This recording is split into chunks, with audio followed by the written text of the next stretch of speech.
Bismillahirrahmanirrahim. Assalamualaikum warahmatullahi wabarakatuh. Pertama-tama, marilah kita senantiasa memanjatkan puja dan puji syukur atas kehadirat Allah Subhanahu wa taala. Karena alhamdulillah pada hari ini kita masih diberikan kesempatan serta kesehatan sehingga kita masih bisa untuk melaksanakan perkuliahan pada hari ini. Tak lupa pula kita kirimkan salawat serta salam kepada junjungan Nabi kita Nabiullah Nabi Muhammad SAW. Karena berkat perjuangan beliau lah sehingga kita masih bisa merasakan nikmatnya iman serta takwa sampai pada hari ini. Baiklah teman-teman, pada perkuliahan kali ini kelompok kami akan membahas tema tentang dinamika pengasuhan dalam keluarga dan masyarakat. Dan perkenalkan saya sendiri atas nama Andika sebagai moderator sekaligus leader pada kelompok kami dengan NIM 20040250012. Saya Nur Fitriani dengan NIM 20040250008. Saya Sinta S dengan NIM 2004025010024. Saya Aulia Fadwi dengan NIM 20402502014. Saya Yulian Riani dengan NIM 2004025020016. Saya Muspadibah dengan NIM 20040250210. Saya Amelia Mustari dengan NIM 2004025020002. Langsung saja, yang pertama yaitu pengertian pola asuh anak dalam keluarga yang akan dibacakan oleh saudari Nur Fitriani. A. Pengertian pola asuh anak dalam keluarga. Pola asuh dalam keluarga adalah pengasuhan atau disebut juga parenting, adalah proses mendidik anak dari kelahiran hingga anak memasuki usia dewasa. Pola asuh dogmatis ini, orang tua memberikan kebebasan pada anak, namun tetap dengan bimbingan dan arahan yang sesuai. Pola asuh anak adalah suatu proses yang ditunjukkan untuk meningkatkan serta mendukung perkembangan fisik, emosional, sosial, finansial, dan intelektual seorang anak sejak bayi hingga dewasa. Hal ini menjadi tanggung jawab orang tua, sebab orang tua merupakan guru pertama untuk anak dalam mempelajari banyak hal, baik secara akademik maupun kehidupan secara umum. Orang tua merupakan guru pertama untuk anak dalam mempelajari banyak hal, secara akademik maupun kehidupan secara umum. Itulah mengapa orang tua punya tanggung jawab besar dalam memberikan asuhan yang tepat untuk anak. Setiap orang tua perlu punya dasar pola asuh yang baik agar anak bisa tumbuh menjadi pribadi yang sesuai dengan masyarakat.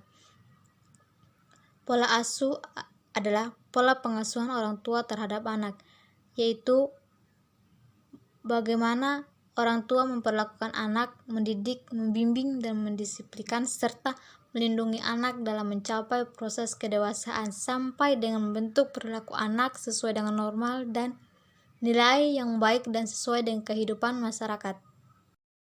Kemudian materi selanjutnya akan langsung dibawakan oleh saudari Aulia Fadwi, yaitu gaya dari pola asuh anak. Dengan ini kami persilahkan. Gaya dari pola asuh anak dalam keluarga. Gaya pengasuhan atau parenting yang umum digunakan saat ini berasal dari seorang psikolog, yaitu Diana Baumert. Ia memperhatikan bahwa setiap anak yang belum masuk sekolah menunjukkan jenis perilaku perkembangan sosial yang berbeda. Maka dari itu, teori Baumert mengatakan bahwa ada hubungan erat antara jenis gaya pengasuhan dengan perilaku anak. Berikut beberapa jenis pola asuh antara lain adalah otoritarian atau otoriter.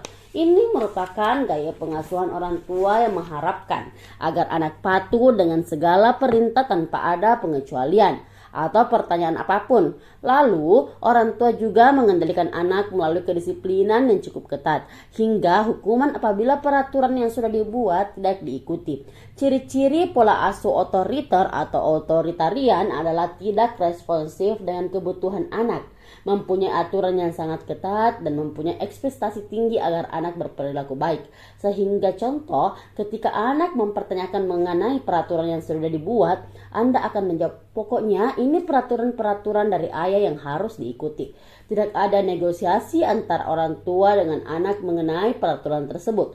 Namun, Anda perlu perhatikan bahwa dengan gaya pengasuhan ini, ada kemungkinan anak mengalami kepercayaan diri yang menurun hingga melakukan kenakalan di masa remajanya. Yang kedua adalah otoritatif atau sportif. Berbeda dengan pola asuh sebelumnya, gaya pengasuhan yang satu ini, orang tua tergolong sportif dan memberikan respon terhadap pilihan anak. Akan tetapi, Anda tetap memberikan batasan agar tetap terlihat tegas pada anak. Maka dari itu, orang tua berusaha mengontrol perilaku anak dengan menjelaskan aturan sekaligus berdiskusi. Ini dilakukan agar Anda tetap mengetahui bagaimana sudut pandangnya, walaupun belum pasti menuruti keinginan anak. Ciri-ciri pola asuh otoritatif adalah mempunyai peraturan yang jelas dan masuk akal, sportif dan responsif, dan menghargai setiap pendapat. Pada gaya pengasuhan yang satu ini, Anda akan memperlihatkan wibawa sebagai orang tua, sekaligus menjadi teman untuk anak. Jadi, di satu sisi orang tua mempertimbangkan pendapat anak mengenai peraturan yang dibuat, namun di sisi lain Anda juga memberikan konsekuensi apabila ada aturan yang dilanggar. Tidak hanya itu saja, Anda juga tetap berlaku adil dengan memberikan pujian atau hadiah ketika anak berhasil melakukan sesuatu. Maka dari itu, anak bisa belajar bertanggung jawab dengan apa yang sudah disepakati sebelumnya. Anak yang dibesarkan dengan pola asuh ini cenderung mempunyai pribadi ramah, mandiri, energik, dapat mengendalikan diri hingga mempunyai tujuan untuk hidupnya nanti. Yang ketiga adalah permisif. Gaya pengasuhan permisif cukup berbeda dengan dua pola asuh sebelumnya. Pada metode ini, orang tua menerapkan pola asuh yang hangat tetapi terlihat lemah di mata anak. Hal ini karena Anda tidak menerapkan batasan serta belum tegas dengan peraturan. Ciri-ciri dari pola asuh permisif adalah responsif terhadap anak, sedikit atau bahkan tidak memiliki peraturan, terlalu sabar dan lemah lembut serta toleran. Seperti yang sudah dijelaskan bahwa gaya pengasuhan ini, orang tua hanya sedikit menetapkan batasan dan aturan anak. Maka dari itu, bukan tidak mungkin Anda akan terlihat memanjakan anak serta sulit untuk berkata tidak dengan keinginannya. Hal ini akan semakin terlibat ketika Anda selalu berpikir tidak apa-apa. Mereka hanya anak-anak. Jadi, ya sudah boleh. Namun, Anda juga perlu berhati-hati dengan gaya parenting ini karena anak tidak memiliki batasan. Anak hanya akan menganggap Anda sebagai teman, bukan orang tua. Ini juga bisa mempengaruhi perilaku anak yang tidak bisa menghargai aturan, kurang mandiri, agresif, dan hingga tidak sabaran.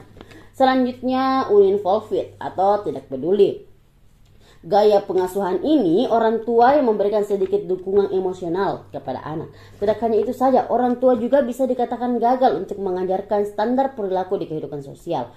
Ciri-ciri dari pola asuh uninvolved adalah bersikap dingin dan tidak responsif, tidak menerapkan aturan atau apapun, tidak melibatkan diri dalam kehidupan anak, dan tidak peduli atau merasa acuh tak acuh.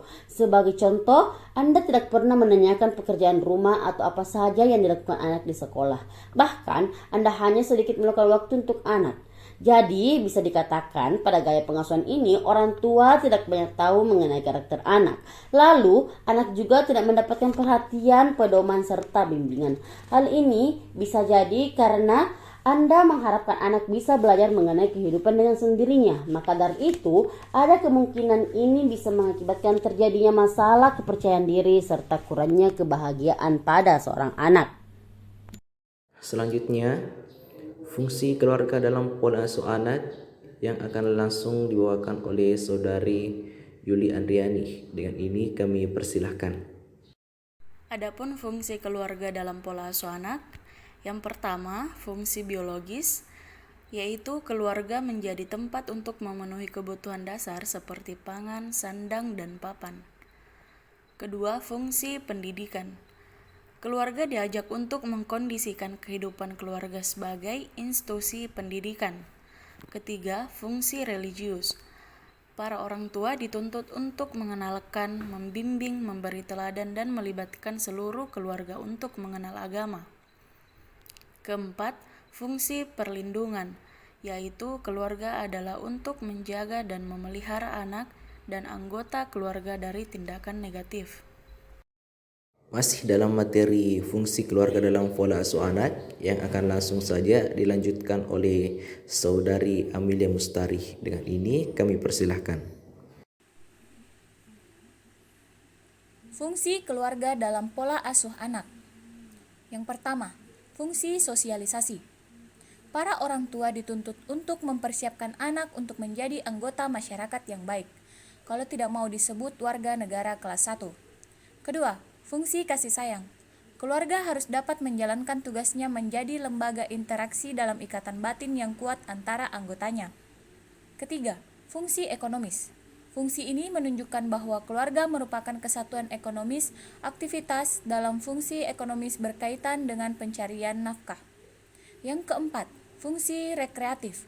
Suasana rekreatif akan dialami oleh anak dan anggota keluarga lainnya apabila dalam kehidupan keluarga itu terdapat perasaan damai, jauh dari ketegangan batin.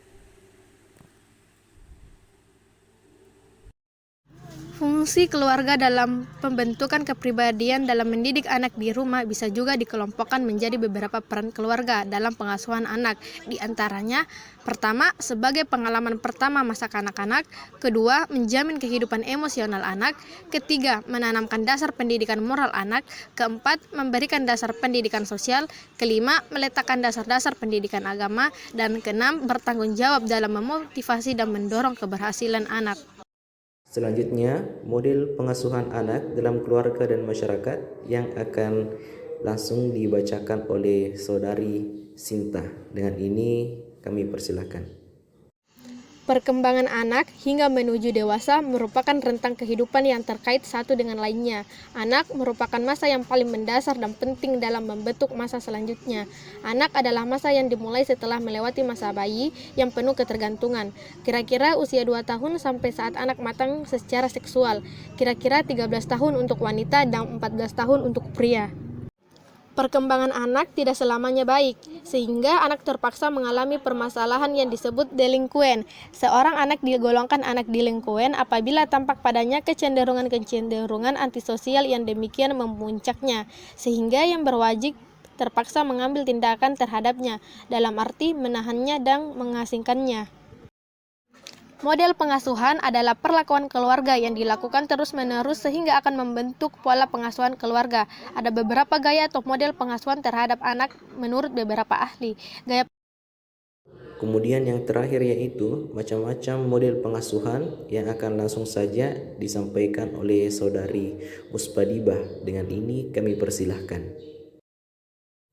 Adapun macam-macam model pengasuhan yang pertama yaitu pengasuhan otoritarian, gaya yang membatasi dan menghukum, di mana orang tua mendesak anak untuk mengikuti arahan mereka dan menghormati pekerjaan dan upaya mereka. Yang kedua, pengasuhan otoritatif, yaitu mendorong anak untuk mandiri, namun masih menerapkan batas dan kendali pada tindakan mereka. Tindakan verbal, member dan menerima dimungkinkan orang tua bersifat hangat dan penyayang terhadap anak. Yang ketiga, pengasuhan yang mengabaikan adalah gaya di mana orang tua sangat tidak terlibat dalam kehidupan anak. Anak yang memiliki orang tua yang mengabaikan merasa bahwa aspek lain kehidupan orang tua lebih penting daripada diri mereka. Dan yang terakhir, pengasuhan yang menuruti adalah gaya pengasuhan di mana orang tua sangat terlibat dengan anak, namun tidak terlalu menuntut atau mengontrol mereka. Orang tua macam ini membiarkan anak melakukan apa yang ia inginkan. Sekian. Baiklah teman-teman, itulah tadi penyampaian materi yang telah disampaikan oleh kelompok kami. Nah, untuk selanjutnya kami akan buka sesi tanya jawab. Jadi untuk teman-teman yang ingin bertanya ataupun menanggapi serta memberikan saran terkait dengan materi yang telah kami sampaikan, teman-teman bisa langsung masuk ke Syam OK dan menanyakannya di sana, serta memberikan tanggapan serta saran di Syam OK. Nah, teman-teman, Untuk pertanyaan dan tanggapan serta saran ataupun ada kritikan, kami tunggu di Syam Oke. Mungkin itu yang sempat saya sampaikan. Saya akhiri dengan ucapan wassalamualaikum warahmatullahi wabarakatuh.